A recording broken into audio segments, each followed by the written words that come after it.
FOG number 189 is Jarrod Wallace. Jarrod was born on the Gold Coast and played the first of his 6 Origin matches in 2017.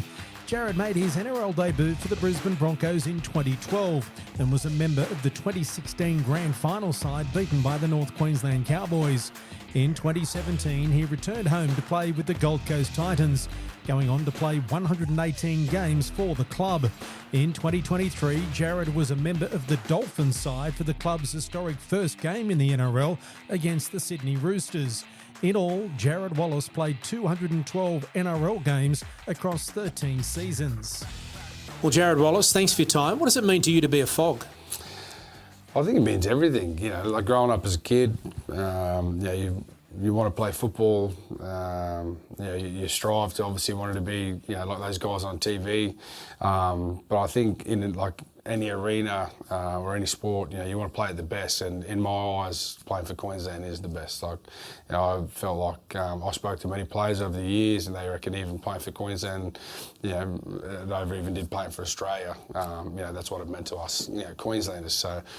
To be able to wear that jersey, represent my family, represent myself, and represent the Queenslanders, the Queensland people, meant everything. And being able to get that chance in 2017 was unreal. It was something that I never thought I'd get the opportunity to do, and for a time there it was a bit airy too, because I thought I was in the team, and then I thought I was going to get suspended that week for a shoulder charge and things like that. So it wasn't like a nice and easy transition for me to get into the team. But once I got here, it was everything and more that I could have expected.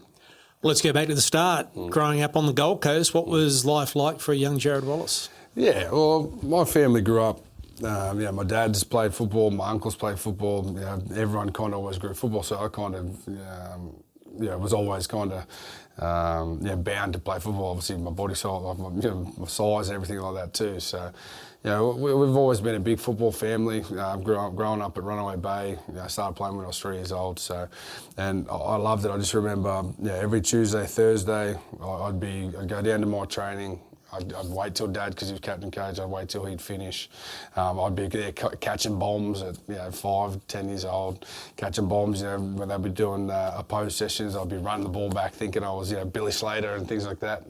So I just always, football was everything for me. Did I think I was ever going to play in the NRL or anything like that? No, I was just a kid that just loved playing football and enjoyed playing with my mates on weekends. I'd play on a Saturday, go and play first grade on a Sunday. It was everything that I could have, whatever wanted to do, and I was just lucky that I got to do it full time. Well, when did that transition come from being a kid that just wanted to play and have fun to all of a sudden being spoken about as potentially playing in the junior representative for the Gold Coast and heading to Brisbane, etc.? Yeah, well, I actually signed with the Titans in, I think it was 2008. I signed a school-based contract with the Titans. So I was actually playing first grade at 15, 16. And Michael Searle actually came down to watch a game that I was playing, and he came up to me after the game. I was playing first grade at the time. He came up to me at the game. He's like, "Mate, we'd love to sign you as a kid." And I remember the Broncos had tried too. Like they were just the cut off. Like I think it was about 2 weeks before I just signed with Titans. So like I thought that was the be all or end all. I got signed a school-based contract, $2,500, and I thought I was balling for 3 years. I thought it was the best thing ever. And I remember being 15 years old, I took my contract down to training, and I showed all the boys. I thought this is like the sick. So we moved back from Coffs Harbour after living down there for a couple of years. Moved back to the Gold Coast in 2008 and started playing SG ball. Back when the SG ball comp was still, Queensland would fly down and play in the New South Wales comp. We had some great players there in that team. Ryan James, who else was there? Jordan Rankin. We had guys that, for a team of young guys, like a lot of them, end up going on and playing NRL, so it was cool. But I still probably at that stage never thought I was going to be that one. I wasn't the most talented. Out of all those guys, they'd all go on to schools and things like that, like PVC High School and all that. So I never really thought I was ever going to kind of get past them or anything like that, but I just kept working hard and played 20s in 2010 for the Titans, and I was coming off contract, and I went and spoke to the coach at the time and said to him, like, you know, I obviously want to, you know, keep advancing from 20s, but you know, I'd like to go and just do even just a training trial. And Cardi literally looked at me and was just like, look, I'd love to be able to give you the opportunity, but we just can't, because they had Luke Page and Ryan James here at the time. So I was lucky enough that Paul Bunn from the Broncos at the time organised a meeting with my parents. So I came up here, had a walk around the tour, met Kurt Richards, who was the coach at the time of the 20s. Came up here, and I literally remember driving home from that meeting, and I said to mum and dad, I was just like I'm coming here. Like, I had other opportunities like Parramatta and things like that, but I was like, I'm coming here. Like, this is where I want to be. And I was lucky enough to play 20s that next year, and I actually dislocated my shoulder in the first training session, stuck my arm out, and one of the boys hit my shoulder and just popped out. So I was meant to train and trial with the first grade that year, but I didn't do it because I was obviously injured. Came into had a first that year, 2011, played that back end of 2011 for the 20s, and then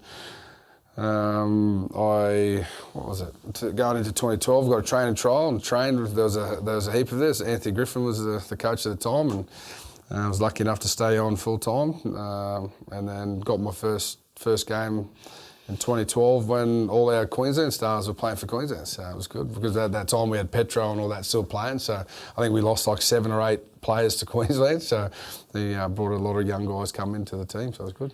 Do you reckon that time of your life, that was a pivotal moment, and moving away from the Gold Coast to Brisbane on reflection was one of the biggest moments of your football journey? Yeah, I think so. Like, for me, like, I had to leave the Gold Coast. Like, I was a young kid, you know. Gold Coast at that time was, you know, it was a lot of fun. You know, obviously you start, you know, finding, you know, having a few beers and things like that. So for me, moving away was the best thing I could have done, and getting into like that professional structure and routine of the Broncos at the time is exactly what I needed. You know, they were strict on me. Like, obviously I was a chubbier kid, so like I had to make weights. I got fined $250 for every kilo I was overweight, things like that. Yeah, so it was very strict, but it was what I needed at that time as a kid. So it was probably the best thing I could have ever done, was come up to the Bronx. And I moved into a share house with a lady and a partner and one of the guys that was playing 20. So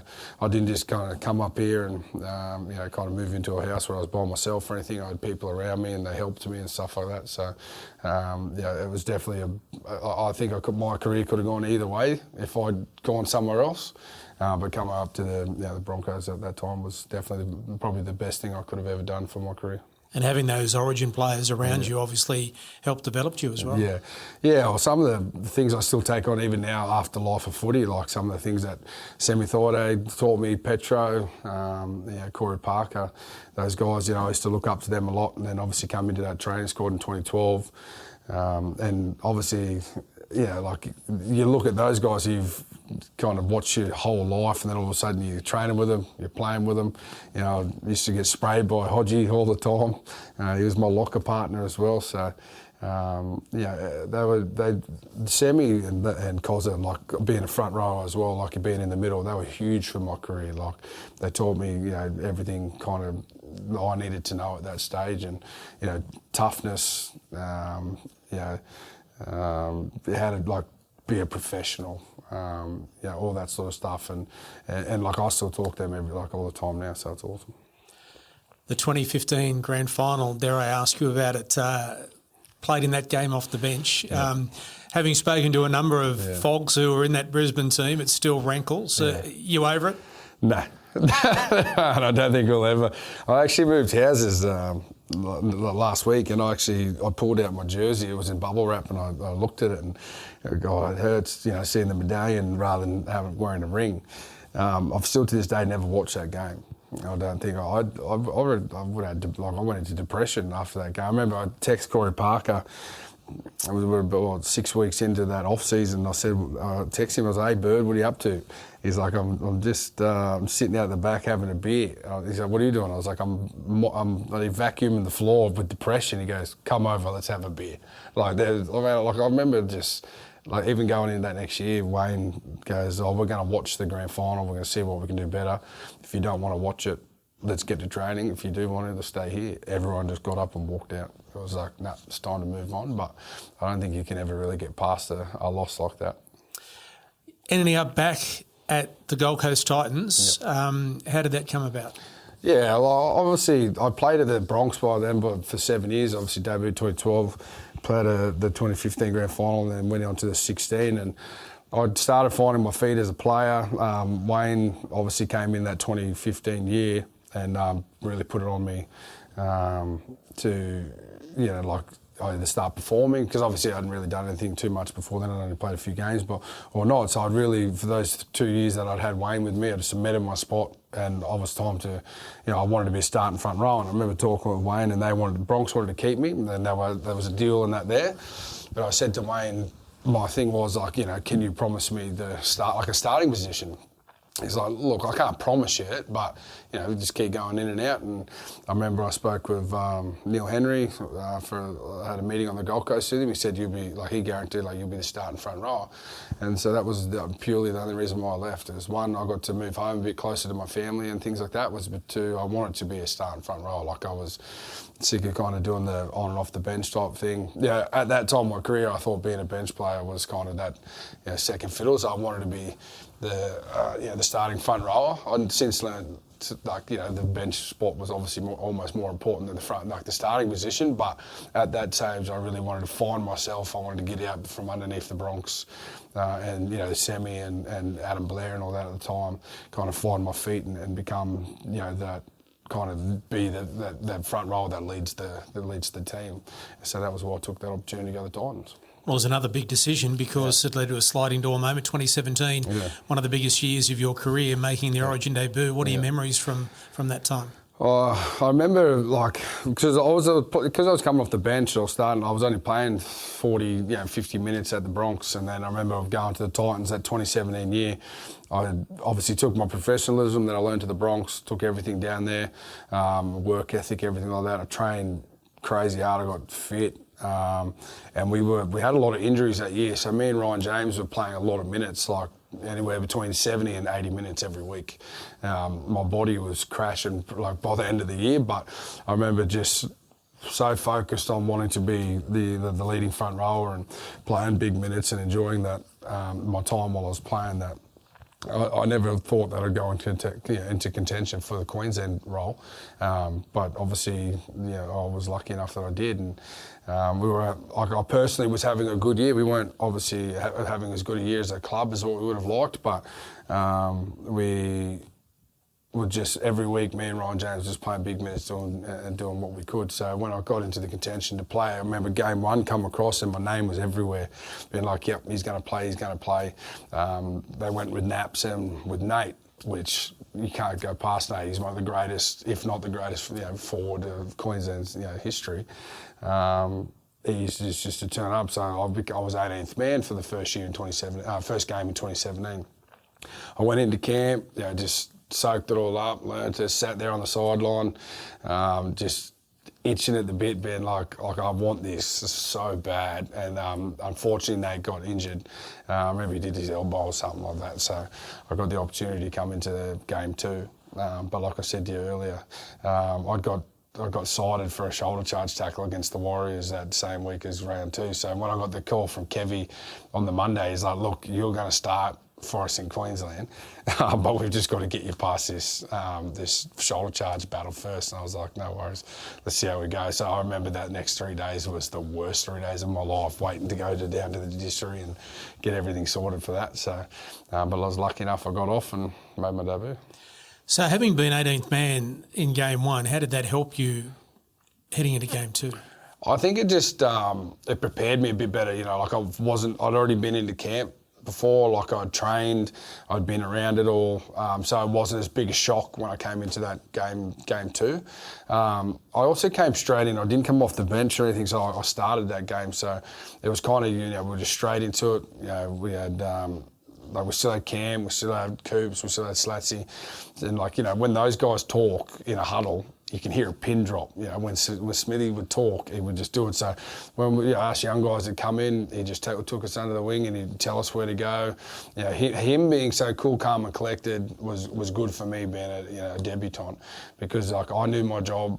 And having him as the hooker made my job even easier. So I just got to soak it up and and do the best I could. What was it like running out for the first time?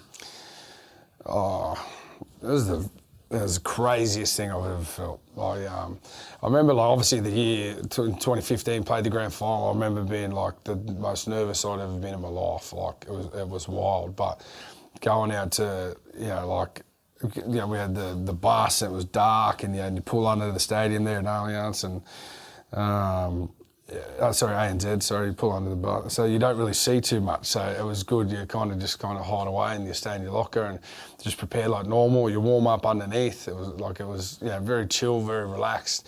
The energy was high, but relaxed at the same time, which is a weird way.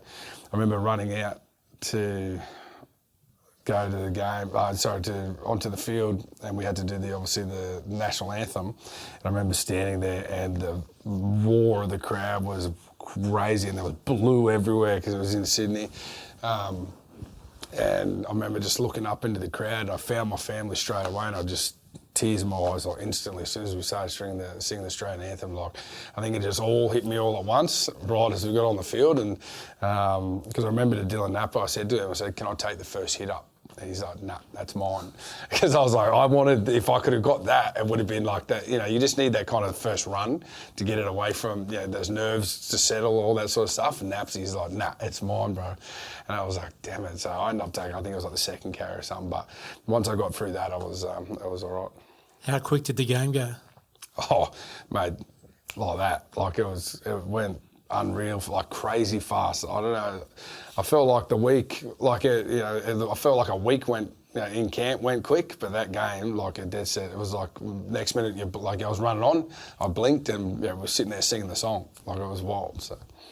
And then being asked to come back for second, third, fourth, fifth, sixth game. Yeah. What did that mean to you?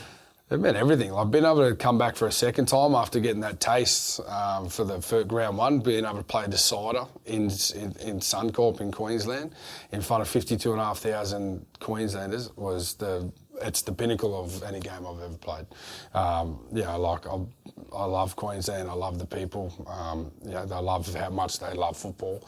So to be able to do it here and win was unreal. But being able to play 6 games is something that I'll forever be grateful for, and being able to have that opportunity to represent my family and myself, like I said before, it's just something that I'll be able to hopefully pass on to my son one day, and hopefully watch him just strap the boots on when he's a bit older.